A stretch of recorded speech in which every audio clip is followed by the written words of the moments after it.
Okay, so hi guys, welcome to another episode of Creativity Studio. So here's another vlog. So for today is i-review ko lang yung isang acrylic paint set na nabili ko kay Lazada. So ito ay yung Mont Marte 80-piece acrylic paint set. This sells for about 700 to 800 pesos. So 80 pieces na siya.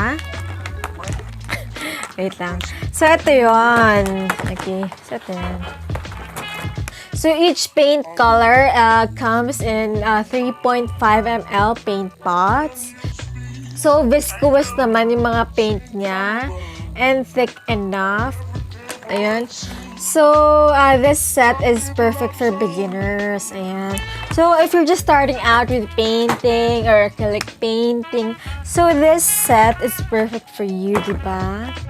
So, may ipapakita ko sa inyo yung mga painting which I painted using this paint set. Okay? Okay. So, ngayon muna, review muna natin itong paint set na to.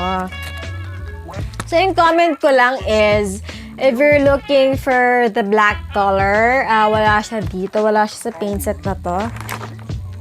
So, buksan lang natin. Okay? So, para makita niyo yung entire paint set. Okay. So, ganito siya. Ayan. Baka mahulog yung natatakot ako. So, ganito siya. So, plastic yung lalagyanan niya. Transparent plastic. So, ito yung mga colors niya. So, yung comment ko lang sa kanya, walang black color. And then, wala siyang, white din. Yung, as in yung talagang white na white. So, ang meron sa kanya is dirty white. And then, if you'd like to have the black color, you'd have to mix blue and brown. So, ganun. So, yun lang. So, kailangan nyo pa siya i-mix in black and brown. And then, most of the colors here is nauulit lang. Walang pinagkaiba sa ibang shades. So, for example, itong blue, diba? So, kita nyo ba? So, itong blue, pare-pare siya ng shades. So, bali parang bawat hue or bawat shade is tatlong paint pots bawat isa. So, kaya siya naging 80-piece paint set. So, yun lang makakomment ko. Pero, ang kagandahan naman is may extra. Kasi actually nga, kanina na nagpipaint ako, naubos na ito. Ito, isa nito. And then, meron pa isa dito, paubos na. And then, ito rin. So, paubos na. And then, I won't suggest na ang gagamitin nyo dito ang canvas or yung siguro watercolor paper na gagamitin nyo is yung malaki kasi maubos agad to. So, I would suggest na mag-start muna kayo sa maliit na size, diba? So, especially if you're just beginning to paint, diba?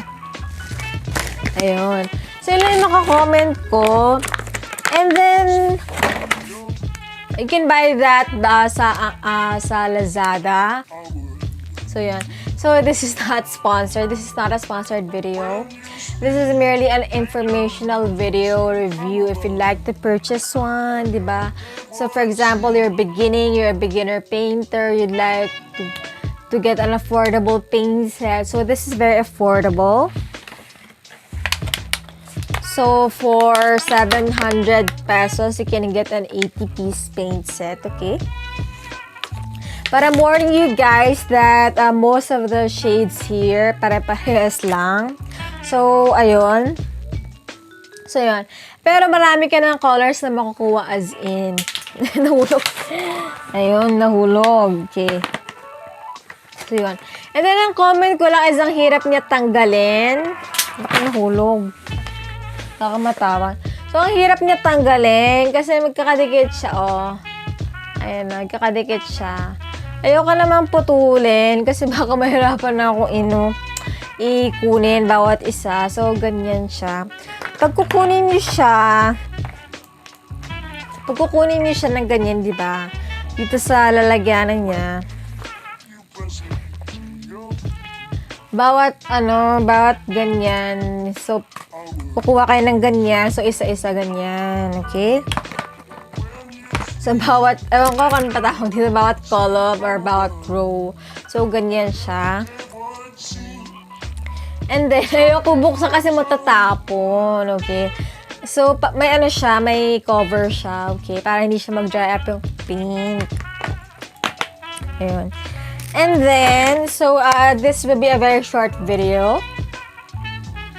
So, ito yung pinakaunang painting na dinraw ko using the Mont Marte paint set. So, this is a very relatively easy painting. So, mini painting ito. Ayan siya.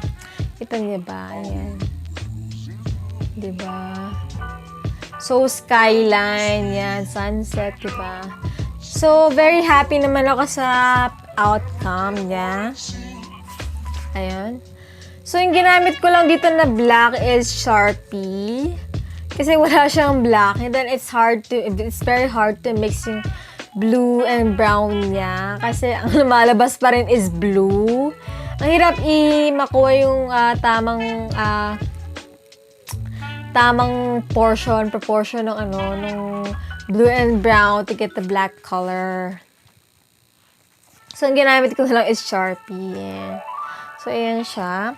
And then, meron pa akong isang painting which is sakura or cherry blossoms. So, ito, medyo nagkamali ako ng konti. Pero I think it's okay naman. Diba? So, ayan siya. Baliktad pa. Ayan. Ayan siya, oh. Diba? So, sakura or cherry blossoms. Ayan. And then, meron akong isang ito talaga very happy ako. Ito yung pinaka-latest ko na tatlo ng painting na nagawa ko using the Mont Marte paint set. So, ito siya. Ayan. Diba? So, medyo may pagka-abstract siya. So, feel the flowers, landscape, ayan. Okay. So, yun. So, yun lang naman. So if you want to purchase this paint set, this is a very affordable paint set, guys. So, you can buy this. Meron ito sa Lazada, Philippines. Okay? So, yan. So, ito yung, ang brand niya is Mont Marte. Ayan. Mont Marte. Mont Marte. Okay. So, yun. So,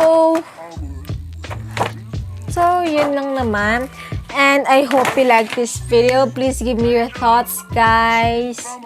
And any suggestions are welcome, diba? Yun lang naman.